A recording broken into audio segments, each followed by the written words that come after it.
So let's get into the program. I'd like to introduce Dr. Attracta Lagan.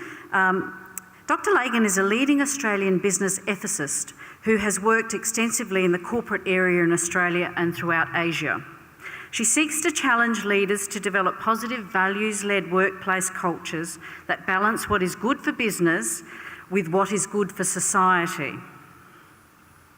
Attracta is a subject expert in behaviour ethics. She draws on the latest research from behavioural science to ensure leaders are forewarned and forearmed about the ethical risks and the ways in which an organisation's cultural context can corrupt its employees. So I look forward to hearing.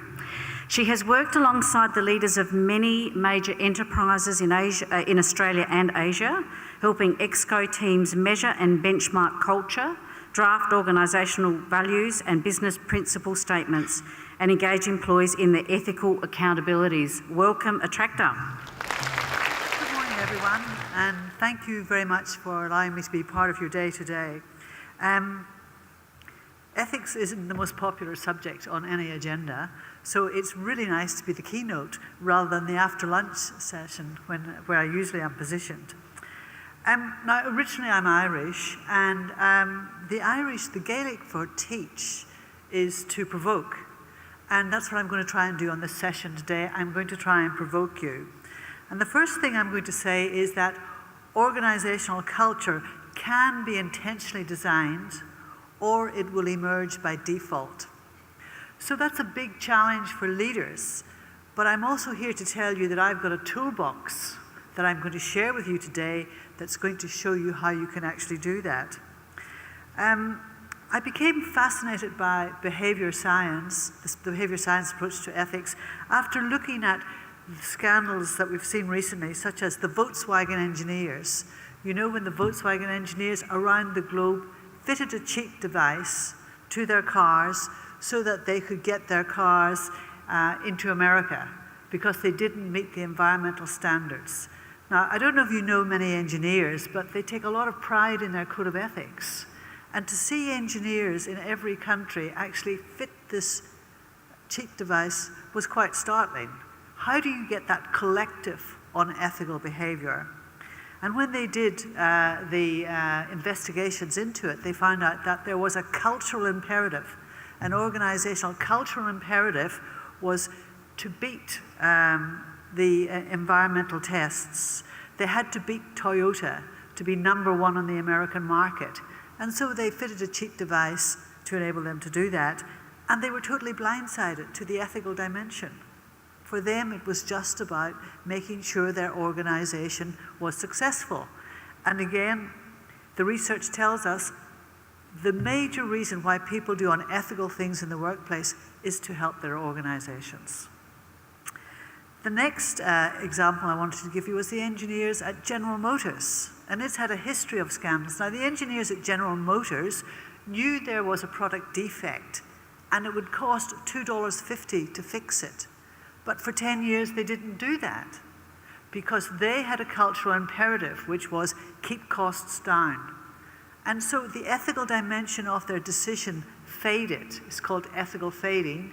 And for them, it was just about keeping costs down. We saw recently the Wells Fargo Bank in America, where 6,000 employees got together, supposedly, and decided that they were going to create false accounts on behalf of their clients. Well, again, when we did the investigation, what we found was that those 6,000 people's jobs depended on them meeting their targets. And so to meet their targets, they engaged in wholesale fraud in 50 states in America. In each of those organizations, the CEO is gone and the board have gone because the leaders have been held to account for the cultures that emerged. More recently, if we look at in our own backyard, the Royal Commission into the banking and insurance industry has again highlighted wide-scale unethical behavior, again driven by a context that said the rewards are so great, you can go for the bonuses, go for your targets, and the ethical dimension will fade. So, the major lesson from all of that is that organizational policies can only work if you actually work with people as well. Policies alone don't drive culture. You've got to understand the human dimension, the motivations, the understandings, the interpretations. Leaders, as well as employees, can often know the right thing to do, but fail to do it. And often it's because of contextual pressures. So how do we manage those contextual pressures? I'm going to share with you some of the research on how to do that today. But for me, ethical leadership has to start inside the organization. It's about how you create, how you set the table for your people to make it as easy as possible for them to do the right thing. Now, protecting their back is one of the best things you can do, because when you protect someone's back, suddenly they can relax. They can start to envisage what's possible. They can start to think innovatively because they know they are protected. So it's very important that you create that safe workplace context. We also have to understand, however, the interaction between policy and the human dimension. How people are actually interpreting policies. What are their motivations? How can we harness these motivations in the direction of the organization's objectives and success? And again, I'll try and share that with you. Often what we find, believe it or not, is that most people operate on automatic pilot. They take their references from the past, they go along with what their peers are doing. Even though the world is changing every day, and it's discontinuous change, it's not logical change, it's discontinuous change, people are still taking their references from the past. Well, the Me Too movement highlighted the dangers of doing that. How very quickly people who were taking their references from the past were caught in a moment where society said, this isn't good enough. And we now have the technology and the internet world to expose it, and you will be held to account. So all of a sudden, our personal and our organizational reputations are intertwined. So if you don't know what you stand for, there's a good chance you may fall for anything. You have to understand as a person, and all organizational change starts with every person in it. What is it you stand for? And then how can you help the organization reach its goals? So with that sort of long-winded introduction, I'm now going to just run through some of the latest research, and hopefully you'll find something in that that will help you design your culture to make it as easy as possible for your people to do the right thing. It's going to be interactive as well, so I hope you're up for the challenge. Okay, so our focus today is basically looking at organizational culture, and my contentious statement is it's a matter of choice. That's perhaps the biggest ethical leadership challenge you have. How do you step up to the accountability you have for the social influence of the organization? As a sociologist, I remember I did a action research degree, a master's degree, and what I found was what many people have found before me: organizations are the lengthened shadow of the person at the top. It's a big responsibility. But again, I've got a toolkit that's going to help you to do that. I'm going to share the behavior science insights with you to make it easy. I'm going to show you how easy it is for employees to be ethical, how you can help them to be ethical, and then I'm going to show you what good looks like.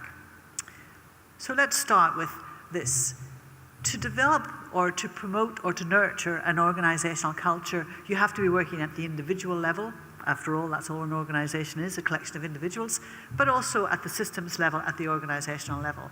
And you've got a choice here. You can be reactive, or you can be proactive. And to be proactive, then you've got to be quite innovative, because culture is critical. It either drives employee motivation or it saps their energy. That's an ethical accountability in itself. So are you growing your people? Are you growing the organization's success? Or by the way you run the organization, are you diminishing people so that they don't feel protected? So they're spending 80% of their time protecting their back. The Gallup research surveys show us that only 1/3 of employees today are engaged in the places where they work. So we're trying to get these high-performance cultures, but we've only got 1/3 of our employees actually engaged. And why they're not engaged is because, as Stephen said, people want a sense of purpose. They want to see the big picture.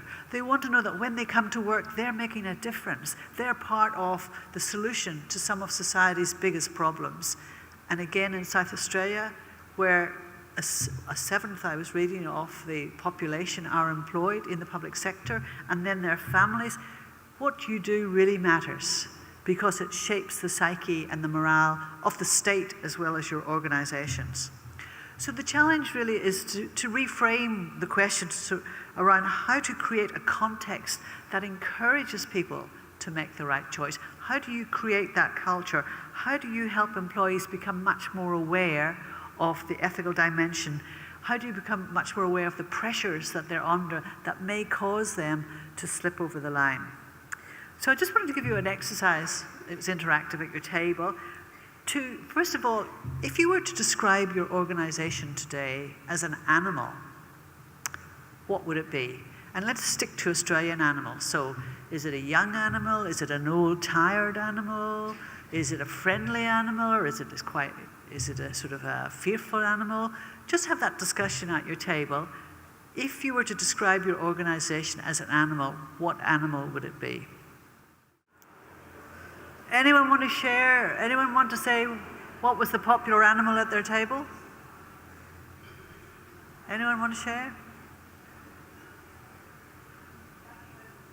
Okay, Kathy, what was yours? A kangaroo, very good. Okay, and is there a reason why? Agile? Looks after its children? Great, okay. So that was an exercise in systems thinking, and believe it or not, most people know about their organizational culture.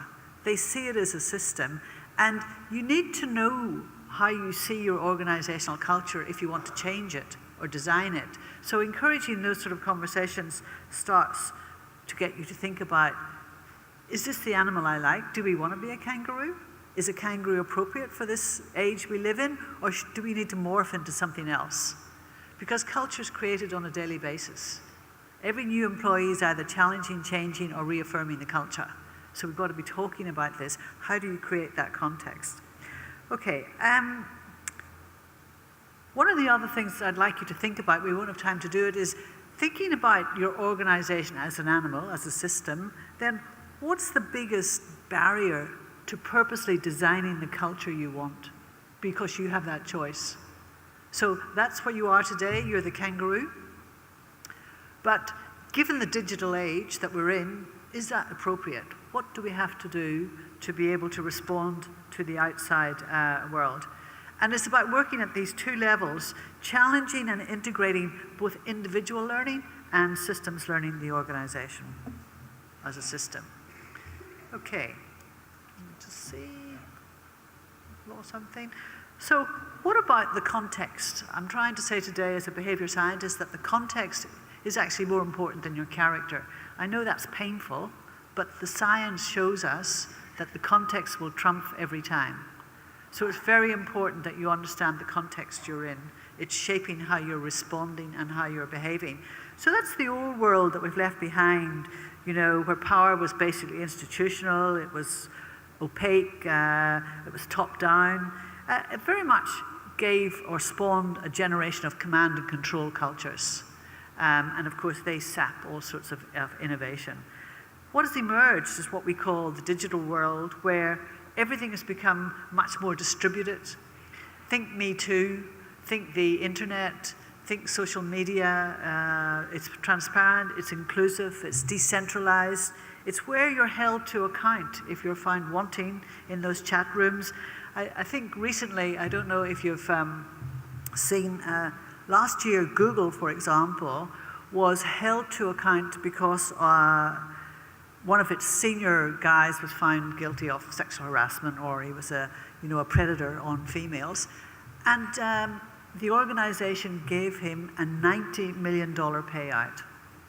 So Google employees around the world all went on protest about this enormous payout for someone basically behaving badly. Happens quite a lot, so I wasn't really surprised. So just last month, Google had another outing, again on social media, with the hashtag, "It's not on Google."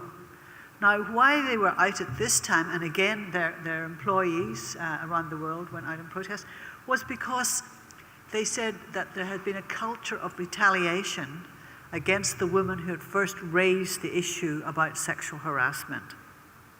So in this world of distributed power and transparency, you have to flip it. You build integrity from the bottom up.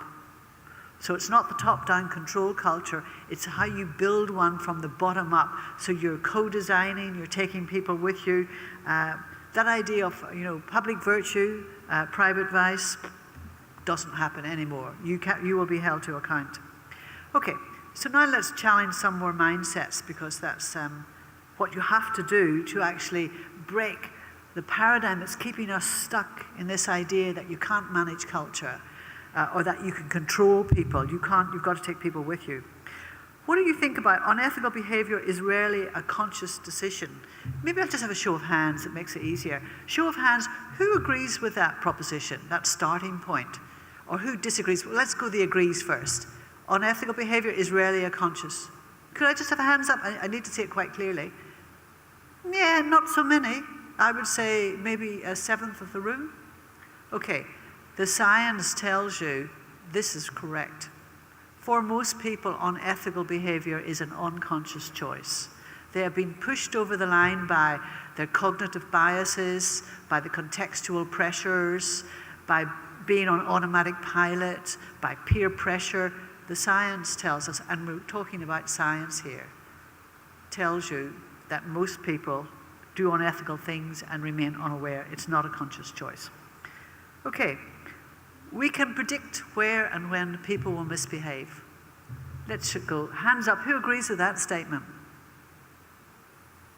Oh, wow. Not very many. Okay. Now, I don't know if you got to read, I got to read every single transcript from the Royal Commission into the banking and finance industry. All the risk areas were known. All the conflicts of interest were known.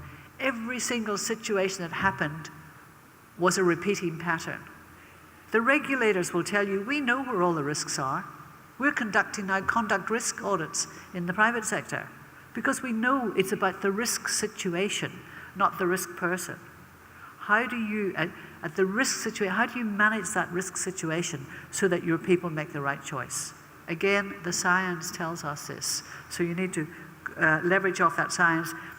The issue for me is that behavior science started off in the Obama administration when he set up a nudge department, which basically nudged people into making better choices.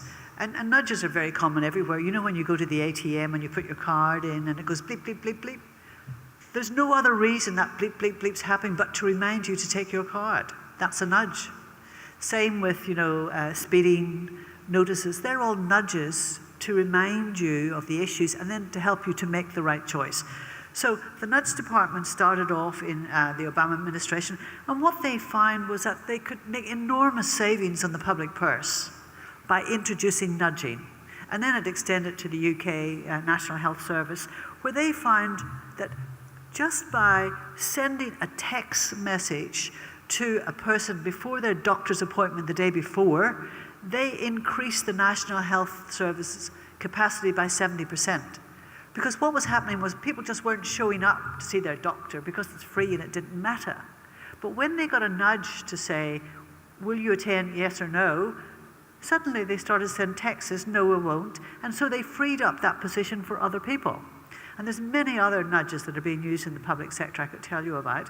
But what is interested me, and I've been working with the OECD in this, what interests me is that it's used to help increase public policy capacity, but it's not been used internally, inside the organization, to shape the culture. It's the exact same science. So we know how to use it, and we have a nudge department at the Premier's and Cabinet here in Australia, set up by Malcolm Turnbull.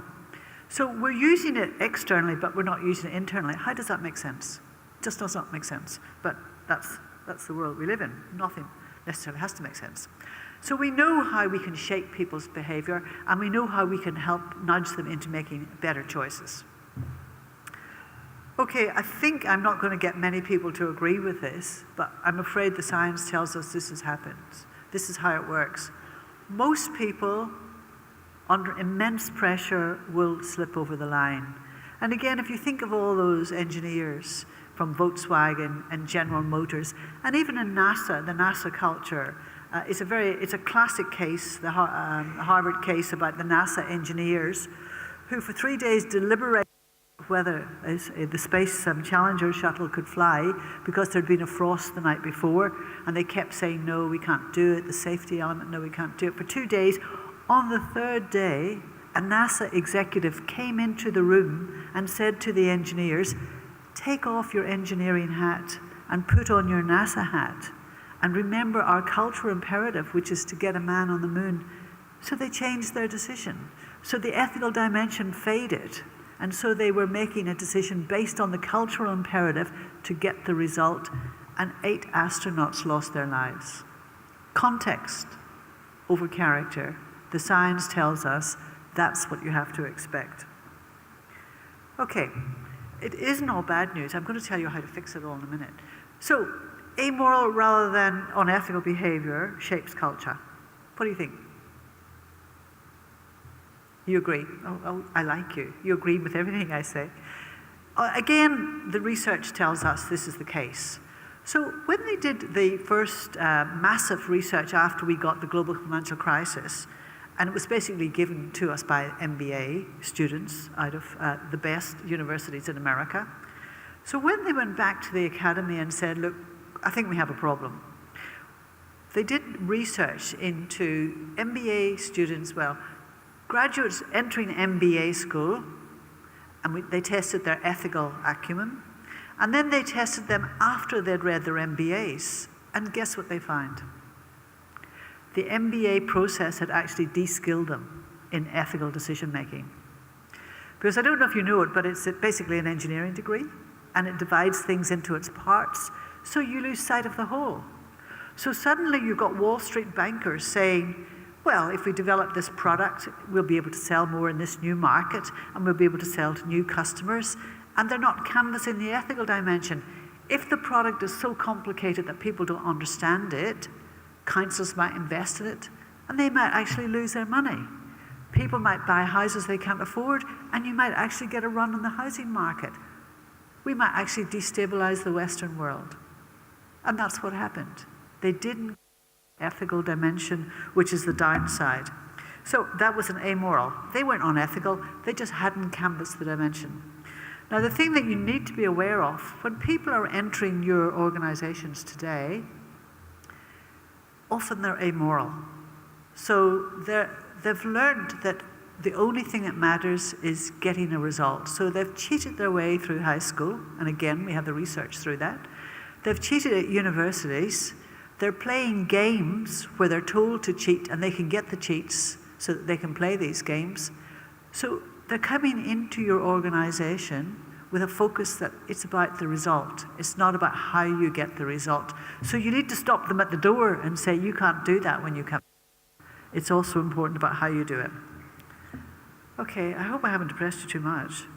The last thing, again, the Royal Commission has highlighted this for us, that at the executive table in each of those financial institutions, the executive were going along to get along. They weren't challenging each other at that peer level. And it's quite difficult to do, but you have to be prepared as leaders of an organization to challenge each other. So how do you create that context where it is possible to challenge your peers? Okay, let's just move on. So, behavior science. So I hope I've shown you that basically a lot of economics was built on the assumption of rational man, and we talked about logic a lot. But since then, we've had a whole body of science that says we started from the wrong position. People aren't logical, they're highly emotional. And in fact, the psychologists will tell you, we're predictably irrational. So they can actually anticipate where the risk situations are. So we're emotional beings, and we're predictably irrational, and we often don't know what we're doing because we're actually on automatic pilot. We're thinking fast and slow. I hope some of you have read some of those books. And that's what's creating some of the issues today, that We think we know how people think, but we don't actually know how people think. It's quite complex because it's this interplay of contextual pressures and individuals' awareness of themselves and their biases and their prejudices, etc. So we're emotionally social beings, not always rational.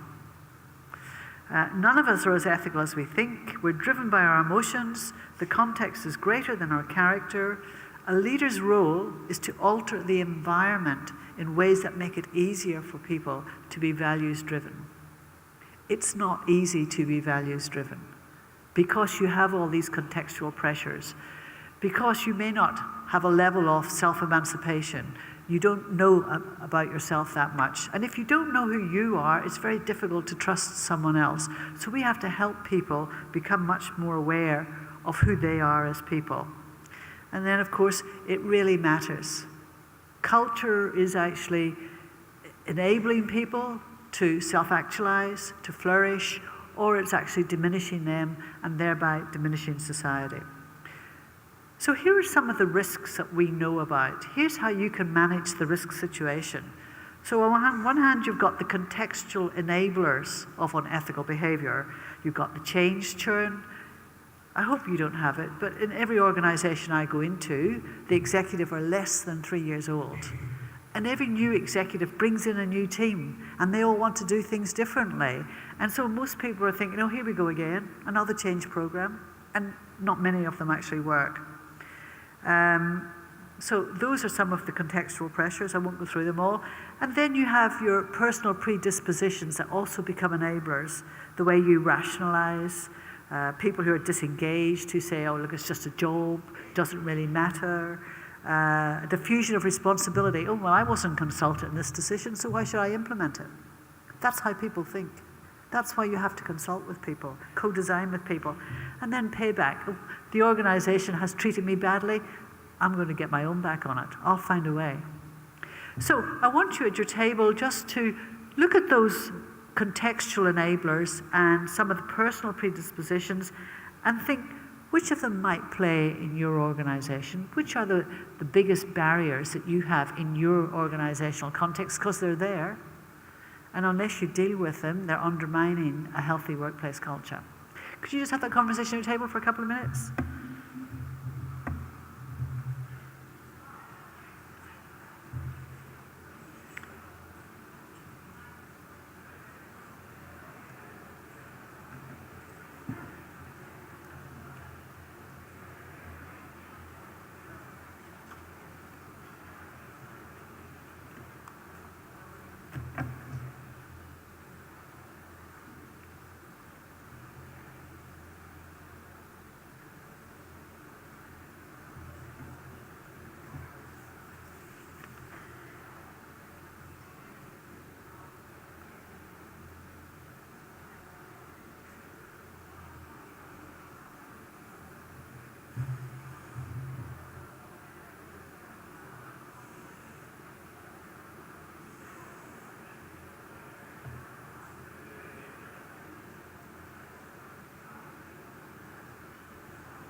Okay, shall we just come back together again?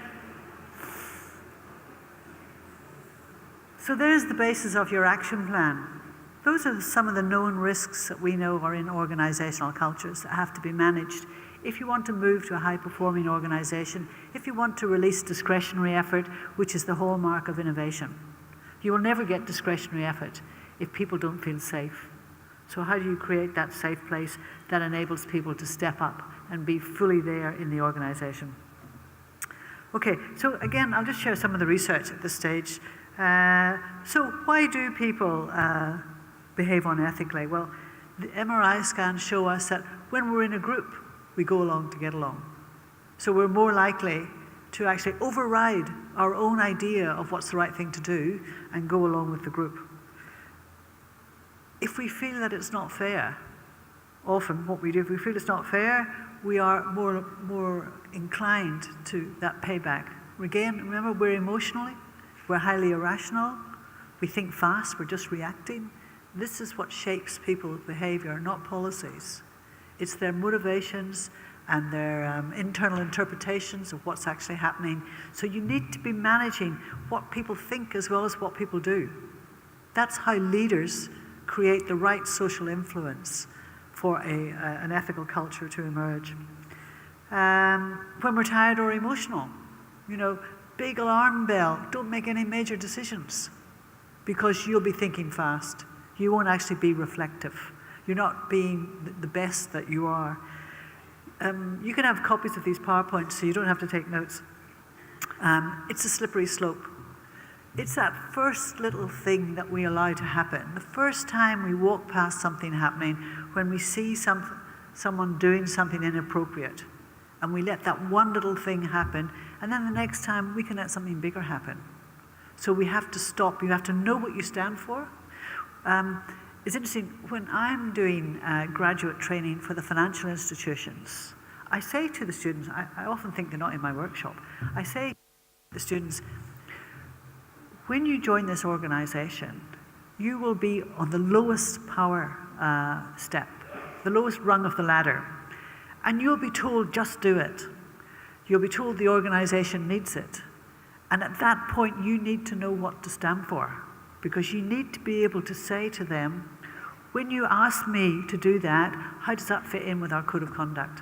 How does that fit in with our code of ethics? You've got to use procedural knowledge, because if you don't do it at that one point, you've slipped over the line, and then it makes it very easy to do it the next time. So know what you stand for, or you fall for anything. It's a great lesson for young people.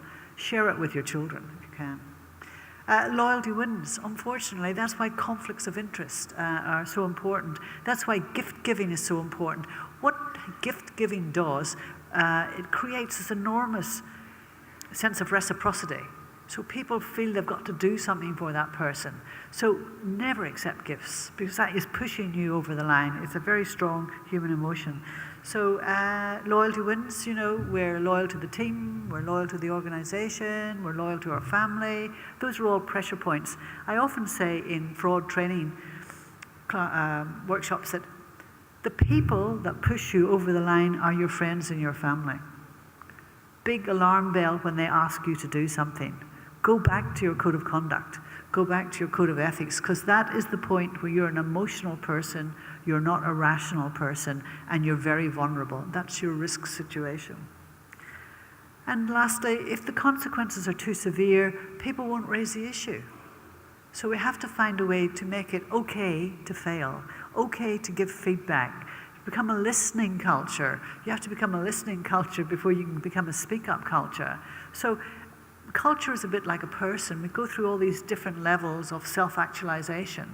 And so you have to give people the skills so that they can go on that journey of self-actualization. Now, one of the most insidious barriers to ethical behavior is the stories we tell ourselves in our heads. And we've got many, many rationalizations, but I'll just share a few with you. So when you hear someone say, I know this is wrong, but I'm only following orders, big alarm bell. Something unethical is happening. And because our self-esteem is so important to us, we have to tell ourselves a story. Otherwise, we won't feel good about ourselves. That's why most people are ethical, because they want to feel good about themselves. So be alert when you hear someone say that. I know this is wrong, but no one is hurt. No such thing as that. Someone always gets hurt. There's no such thing as a victimless crime. So our brains, basically, when we're telling ourselves these stories, they're hiding the ethical dimension. And we're unaware of it. It's just happening so quickly. We're unaware. But again, this is how we forewarn and forearm our employees. We tell them these are all the rationalizations that you will hear. We tell them this is how the context will corrupt you so that they know what to look out for. What's this one? Denial of victim. I know this is wrong, but he or she will never know.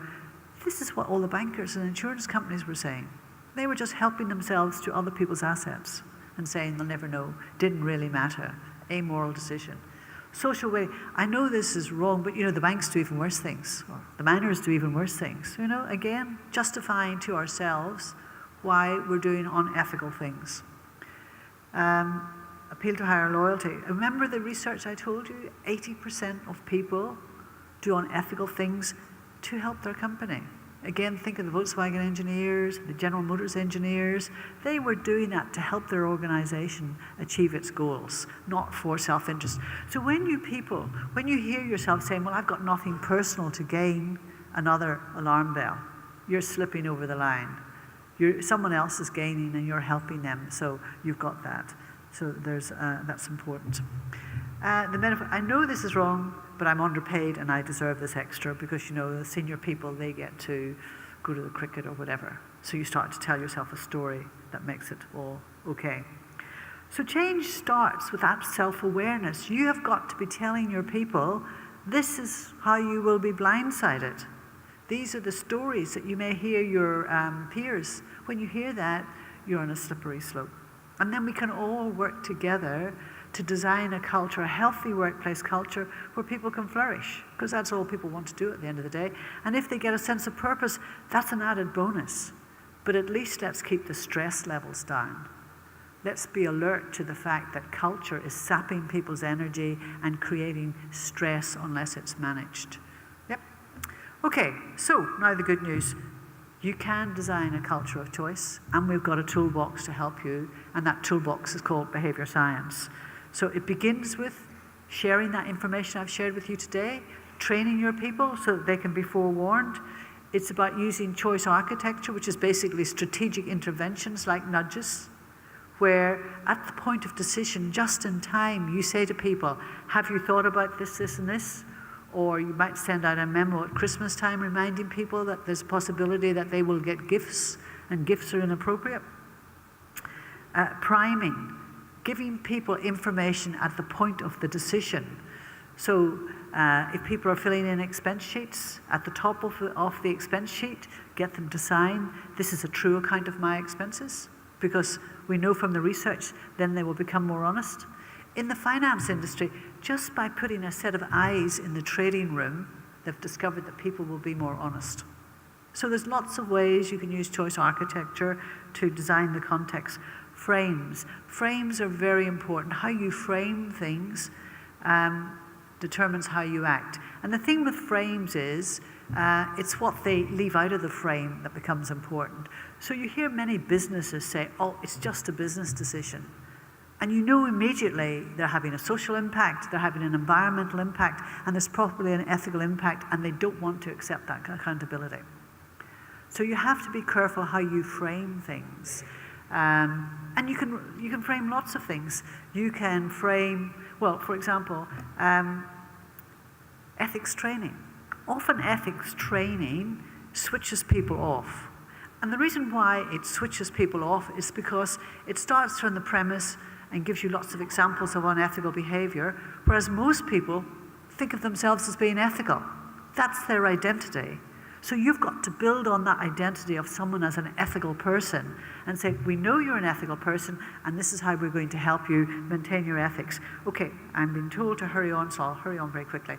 So again, two things you've got to work on. You've got to work on the context, take people from unawareness to understanding, and then you've got to work on the hearts and minds.